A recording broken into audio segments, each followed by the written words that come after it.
मुल्क भर में एहतजाज की लहर चल पड़ी और कंपनी की डिवाइड एंड रूल स्ट्रेटजी नाकाम। लेट अली शो यू के एक और एपिसोड में आप सबको खुशामदीद। Do like, subscribe and share this content. प्रोटेस्टिस्तान, जी, वो स्थान हमारा पाकिस्तान जो अब पाकिस्तान नहीं रहा, लैंड ऑफ द प्योर नहीं रहा, अब वो प्रोटेस्टिस्तान बन के सामने आ गया है। आज इतने एहतजाज हुए, इतनी रैलियां निकली कि सिस्टम ओवरवेल्म होके रह गया। हमने देखा पाकिस्तान तहरीक इंसाफ की रैलियां निकली मियांवाली में, फैसलाबाद में और दीगर शहरों के अंदर।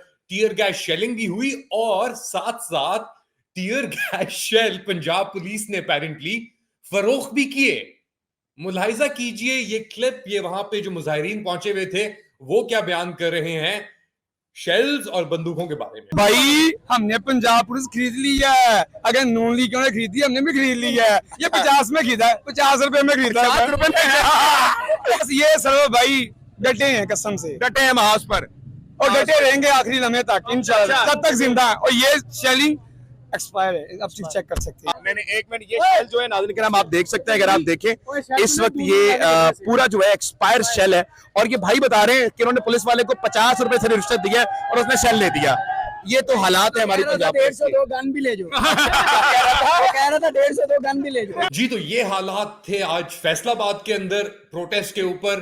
अलेजिडली टीयर गैस शेल साबुत बिल्कुल भरे हुए एक्सपायर्ड थे, मगर वो यूज नहीं हुए थे।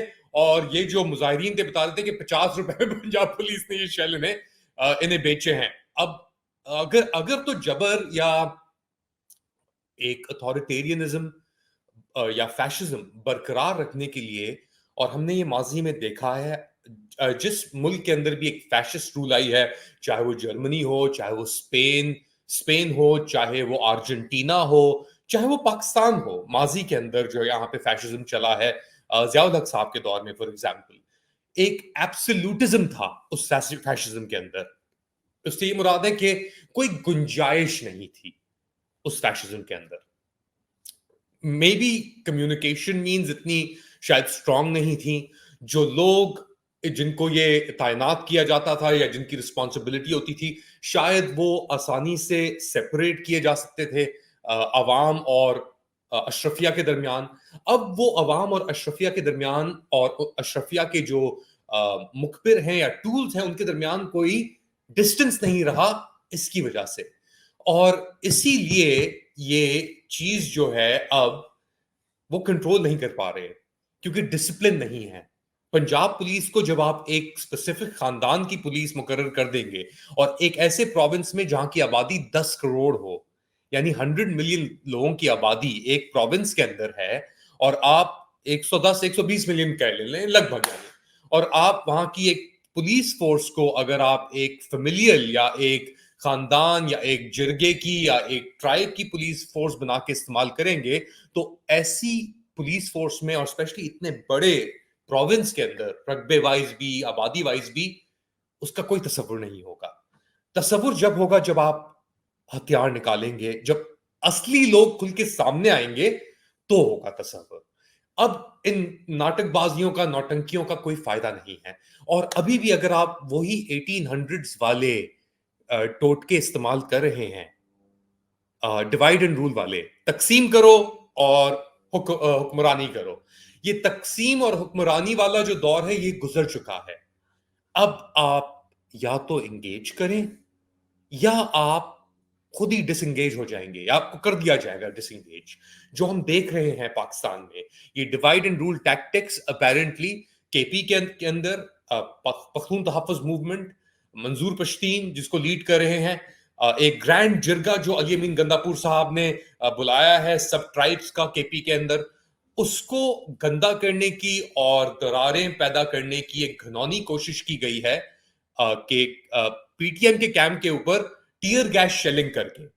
अब हम जानते हैं कि टीयर गैस शेलिंग हो रही है एक तरफ पंजाब में, तो जिन लोगों के ऊपर टीयर गैस शेलिंग हो रही है पंजाब में, वो लोग टीयर गैस शेलिंग केपी में खुद क्यों करेंगे किसी और के ऊपर? जो मजलूम सितम खुद ही सह रहे हैं, अभी बाद में करेंगे ये तशद्दुद नहीं, वो तो बात की बात है।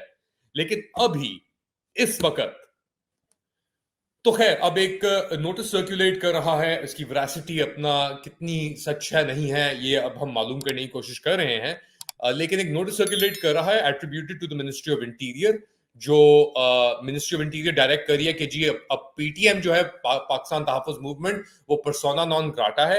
ये मूवमेंट जिसने जाके इस्लामाबाद के अंदर डी चौक के अंदर एक पूरा एक वो किया था, जलसा प्रोटेस्ट किया था, नारेबाजी की थी, एंटी आर्मी एंटी स्टैब्लिशमेंट नारेबाजी की थी, ऐलान लगाए थे, इसमें ईमान मजारी साहिबा भी शामिल थी, फिर उनको अरेस्ट भी किया गया, फिर रिलीज भी हो गए।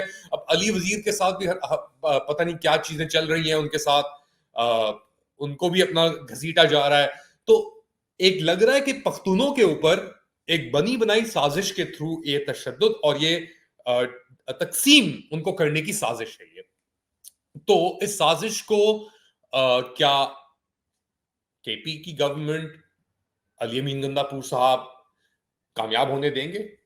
उनका ये मौकफ है, क्या मौकफ है, जरा मुलाहिजा कीजिए। भरपूर तरीके से निकलेंगे अपनी कौम के लिए, अपने लीडर इमरान खान के लिए, अपनी आने वाली नस्लों के लिए। इंशाअल्लाह हमने अपनी जद्दोजहद जारी रखनी है। अल्लाह ताला का हुक्म है कि आपने कोशिश करनी है, हम अपनी पूरी कोशिश करेंगे इंशाअल्लाह, और इंशाअल्लाह हमारी कामयाबी होगी।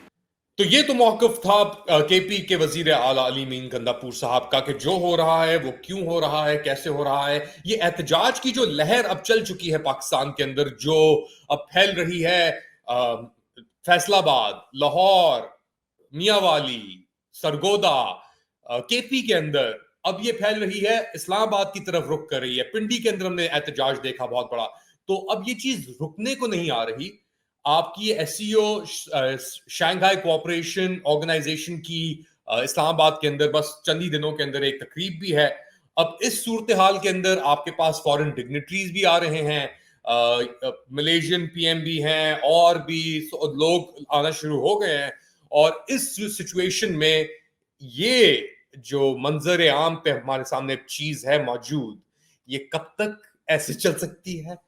बर्दाश्त की हद से ये बाहर हो चुकी है लोगों के भी। और ये तशद्दुद जो चल रहा है, ये कंटेनर पे कंटेनर जो इन्होंने आके खड़े कर दिए हैं कि किसी भी तरीके से रोका जाए, तो आप कंटेनरिस्तान, प्रोटेस्टिस्तान, जो भी आप इसे बना लें या जो भी आप कह लें, हमारे सामने हमें कुछ सही नजर नहीं आ रहा। अब ये केपी के अंदर तशद्दुद की बात कर रहा था, इस लेटर की बात कर रहा था, मोहसिन नकवी साहब किधर हैं? वो क्या कर रहे हैं? अच्छा, मोहसिन नकवी साहब तो हैं ही अपने मास्टर की वॉइस। तो एक बहुत ही पैरालाइज स्टेट ऑफ अफेयर्स है, और इस पैरालाइज स्टेट ऑफ अफेयर्स के अंदर गेम्स पुराने चल रहे हैं, हकीकतें नई हैं। उन नई हकीकतों से या उन नई हकीकतों को कबूल करने की गुंजाइश फिलहाल इस हालिया अशरफिया में नजर नहीं आ रही। तो क्या अंजाम होगा इस चमन का? शबाना रोज।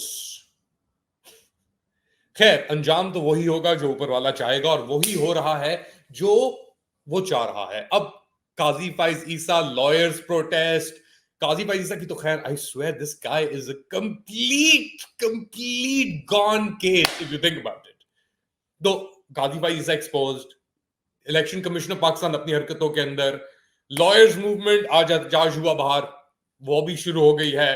तो हर तरफ से एक केओस और एनार्की और जंग का समा है। लेकिन जो सिपा सालार हैं हमारे, वो इस मैदान से फिलहाल गायब हैं। वो पीछे से वारदातें कर रहे हैं, छोटी मोटी इधर उधर, यानी कब्जा करने के बावजूद हवा की तरह है भी और नहीं भी। तो खैर, आप क्या समझते हैं क्या होने जा रहा है इस मुल्क के अंदर? मुझे तो लग रहा है कि एक बहुत बड़ा कोई इवेंट होने वाला है इस मुल्क के अंदर। और ये सब कुछ जो टेंशन क्रिएट हो रहा है, ये एनर्जी जो क्रिएट हो रही है, ये उस इवेंट की तरफ ही हमें फिलहाल लेके जा रही है। Do like, subscribe and share this content, do support independent journalism. और हम दुआ करते हैं पाकिस्तान के अंदर चीजें बेहतर होंगी, लेकिन फिलहाल लग ऐसा नहीं रहा। अगली बार तक अल्लाह हाफिज।